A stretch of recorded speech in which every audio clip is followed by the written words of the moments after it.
Naskah kuno bukan sekedar tumpukan kertas lapuk tak bermakna. Ia adalah ruang yang menyimpan memori para leluhur kita.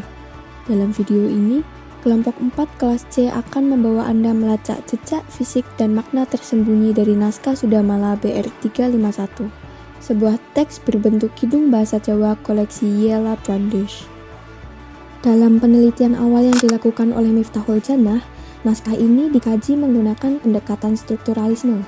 Pendekatan ini berhasil membedah secara apik unsur intrinsik cerita, memetakan bagaimana konflik bermula dari kutukan raksasa Ranini hingga klimaks ruatan oleh Raden Sadewa.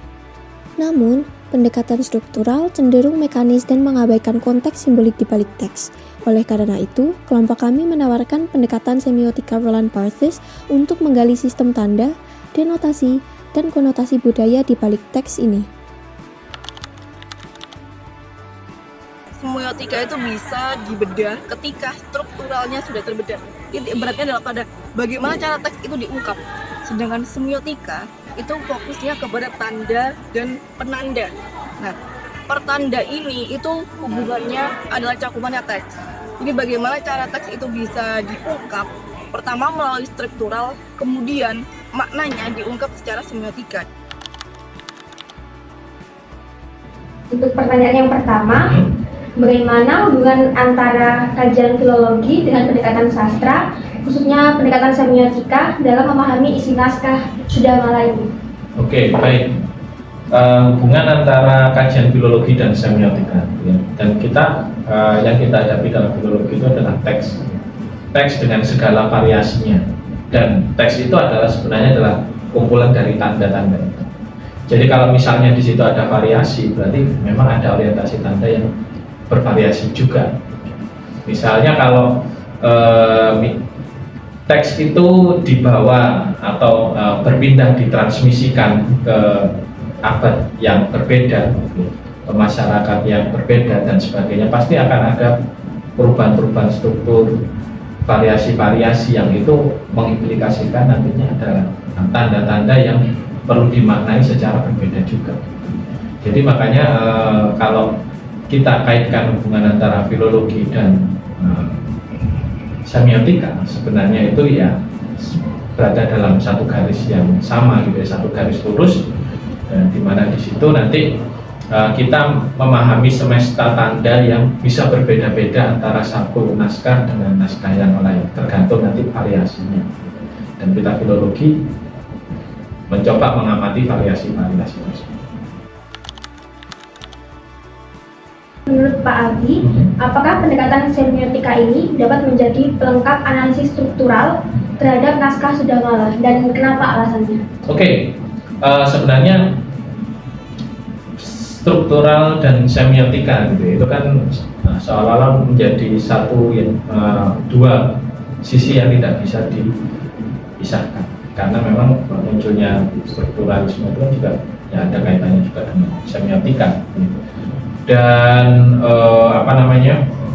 kajian semiotika itu kan kita ingin melihat apa yang ditandai gitu ya, apa yang jadi petanda signifier, dan kita mengamatinya melalui apa yang menandai atau signifier. Nah, jadi signifier itu adalah ya apa yang kita lihat secara struktural itu, hubungan antara satu unsur dan unsur lainnya yang ada di dalam teks itu. Jadi makanya kajian semiotika ini sebenarnya adalah memperdalam gitu ya, memperdalam kajian struktural. Dan untuk kasus Sudamala gitu ya, teks Sudamala. Jadi kalau misalnya kita memahami itu dari segi semiotik, ya kita lihat tanda-tanda apa yang mau kita pecahkan di sini. Mungkin ada isyarat-isyarat yang tidak langsung, kenapa kok di situ Sadewa yang menjadi korbannya gitu ya. Kenapa kok bukan Nakula gitu. Atau mungkin tokoh-tokoh Pandawa yang lain, kenapa kok Sadewa itu. Terus kenapa kok dia diubah menjadi kambing merah untuk menjadi sesaji untuk meruat Batari Durga itu dan sebagainya. Itu kan sebenarnya kan tanda-tanda gitu yang butuh kita tidak bisa kita terima secara mentah-mentah secara letterlek gitu, tapi harus kita lihat makna apa yang ada di balik. Berdasarkan pengalaman Bapak, nilai budaya atau filosofi apa yang paling menonjol dalam naskah Sudamala ini? Oke, nilai filosofis apa yang paling menonjol dalam Sudamala? Sebenarnya Sudamala itu kan cerita ruwat, dan Betari Durga itu atau Ranini yang ada di dalam teks itu kan mendapatkan kutukan dari Batara Guru, dan dia harus mencari obat untuk menyembuhkan agar dia bisa kembali ke Batari Uma gitu ya, yang dalam wujudnya yang cantik. Dan siapa yang mengobati itu adalah si Sadewa gitu, si bungsu dari keluarga Pandawa, saudara. Nah, sebenarnya kalau nilai filosofis dan sebagainya terkait dengan ruwat dan sebagainya itu kan sebenarnya ada tatanan yang diubah, tatanan yang digeser, tatanan yang dijungkir balikan, itu kan sebenarnya kan melanggar gitu ya, melanggar aturan dan sebagainya. Jadi harus dikembalikan. Makna ruwat kan seperti itu. Jadi mengembalikan ke dari kondisi yang chaos gitu ya, ke kondisi yang kosmos, kondisi yang teratur, yang baik dan sebagainya. Nah, filosofi dari Sudamala itu yang mendasar itu adalah itu.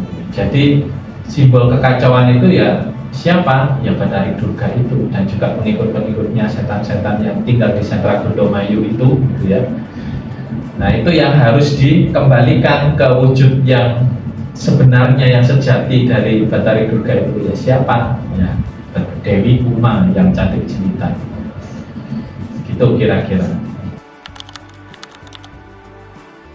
Nah, yang terakhir, apa harapan atau pesan Bapak kepada generasi muda agar lebih tertarik mempelajari naskah-naskah Nusantara?